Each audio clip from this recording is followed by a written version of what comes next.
Tem uma outra pergunta aqui, bem legal, da parte respiratória, um paciente que tem muita coriza e coceira no nariz. O remédio corticóide nasal budesonida não funciona.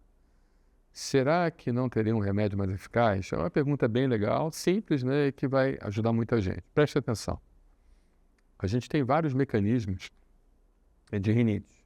Mecanismos alérgicos, não alérgicos. Até como curiosidade, você sabe que pressão arterial aumenta a obstrução nasal, leva uma rinite não alérgica.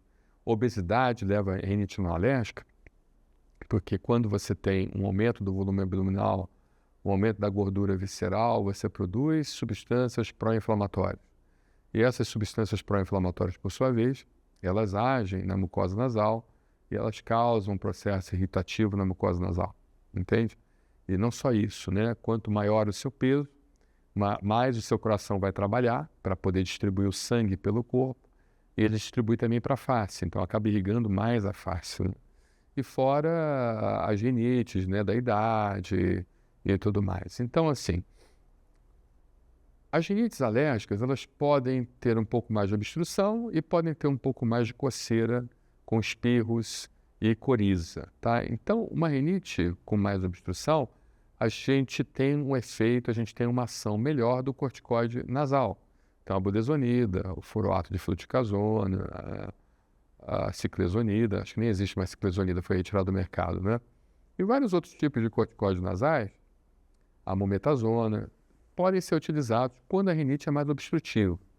Agora, quando a rinite ela tem mais coceira, ela tem mais coriza, ela funciona melhor com antihistamínico, porque você tem mais ação da histamina, por assim dizer, do que nas outros tipos de rinite, que são ações mais pró-inflamatórias, através da ação de neuropeptídeos, entende? Então é importante a gente ter uma boa avaliação clínica, um bom histórico clínico. Nesse histórico clínico, a gente entender exatamente o que estaria acontecendo com o paciente para poder prescrever, então, a medicação mais apropriada. Lembrando que o único tratamento que muda a história natural da doença, o único tratamento que ensina o organismo a não ter mais o processo alérgico, é justamente a vacina dessensibilizante específica, a imunoterapia contra alérgenos específicos. Esse realmente é o único tratamento que vai ensinar. Os corticóides nasais são importantes, os antihistamínicos que salvam vidas também são extremamente importantes, os antileucotrienos, medicamentos inalatórios, tudo isso ajuda muito, né, hoje os anticorpos monoclonais, mas aquilo realmente que vai fazer com que você fique curado, né? É um termo muito forte esse termo curado, mas controlado a longo prazo, em remissão a longo prazo, talvez seja o termo mais correto, é a imunoterapia dessensibilizante específica para alérgicos, tá bom? Muito obrigado pela sua pergunta. Olha, essa pergunta aqui é boa. É uma crítica aqui contra o Brasil Sem Alergia, né? Que é até uma crítica construtiva. E nessa crítica a gente vai esclarecer a situação, né? Os médicos do Brasil Sem Alergia passam frequentemente Montelukast para tratar rinite. Passaram para mim, meu marido e minha filha o mesmo Montelukast. Por que isso? Olha, se vocês forem adultos acima de 16 anos, realmente pode ter sido o mesmo Montelukast, né, 10 miligramas. A gente sabe que o Montelukast, só a título de conhecimentos gerais, o Montelukast ele é prescrito da seguinte forma: de 6 meses até 6 anos são 4 miligramas na apresentação de comprimido mastigável ou sachê. De 6 anos até 16 anos são 5 miligramas e a partir de 16 anos são 10 miligramas. Então, assim, não foi o mesmo, né? Ou se foi, vocês são já adultos, né? Tudo bem. Muito bem. Aí você pergunta o seguinte: por que isso, né? Passar Montelukast para todo mundo? É o seguinte: a nossa população brasileira, ela é muito miscigenada, tá? Muito, muito. Todos nós somos miscigenados, uns mais, outros menos, tal. E o público que nós atendemos aqui é um público mais miscigenado ainda. A gente tem, graças ao bom Deus, a gente tem essa bênção, essa dádiva do Brasil ser um povo miscigenado, porque se nós somos miscigenados é porque nós estamos muito próximos daquele habitante, o primeiro a ser criado pelo nosso Criador, Adão e Eva. Ou seja, se Adão e Eva têm uma aparência muito parecida com a brasileira, então somos muito felizes por isso.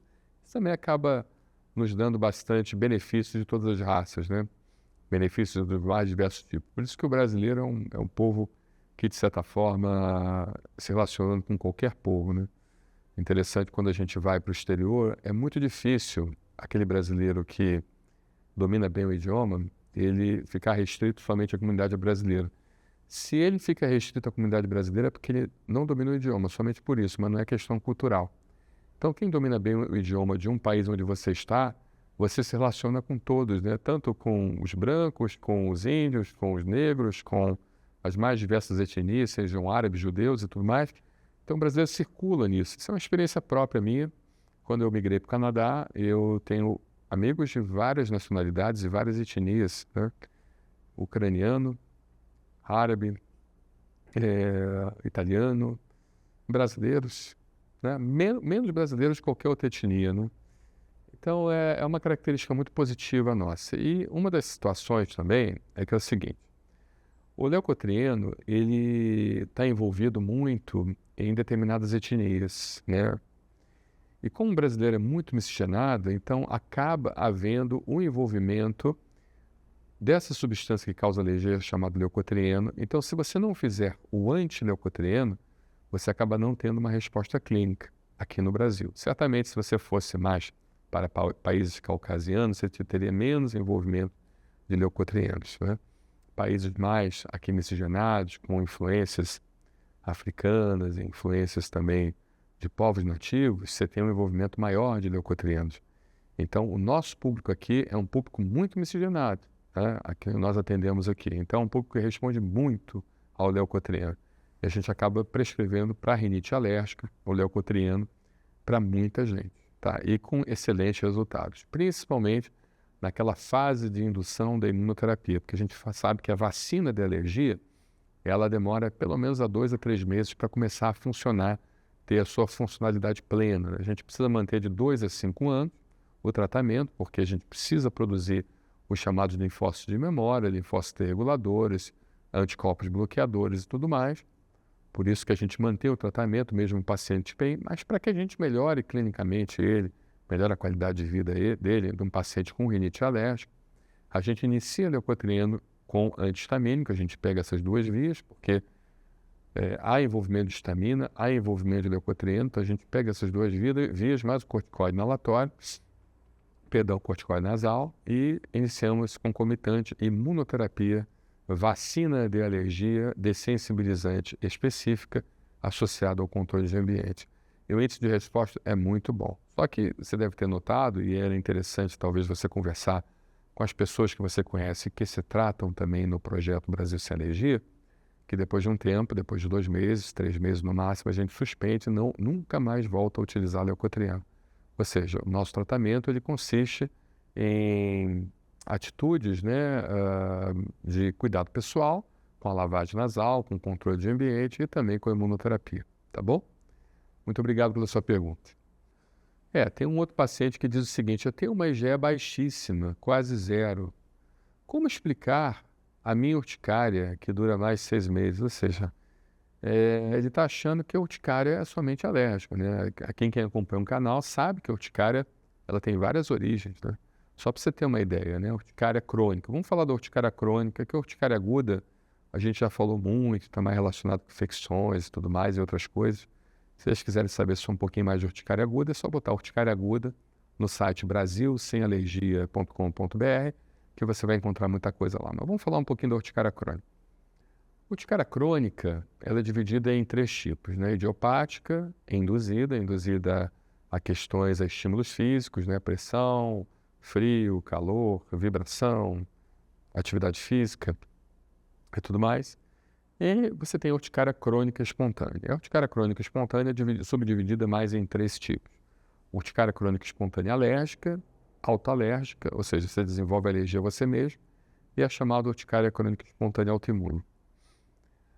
É importante, é lógico, que não dá para a gente firmar diagnóstico. Em nenhum momento eu quero aqui substituir a consulta de um médico, não entendo dessa forma, mas é importante que você converse com seu médico assistente, seu alergista, porque quando a gente tem níveis baixos de IgE, essa urticária provavelmente ela está relacionada a uma urticária crônica espontânea autoimune. Pode haver uma reação de autoimunidade, entende? Ou seja, não é a IgE responsável pelo extravasamento de histamina do mastócito, mas sim anticorpos. Você pode ter anticorpos, própria questão celular, anticorpos da classe IgG, a própria questão celular agindo diretamente nos receptores de alta afinidade dos mastócitos e os anticorpos também da classe IgG.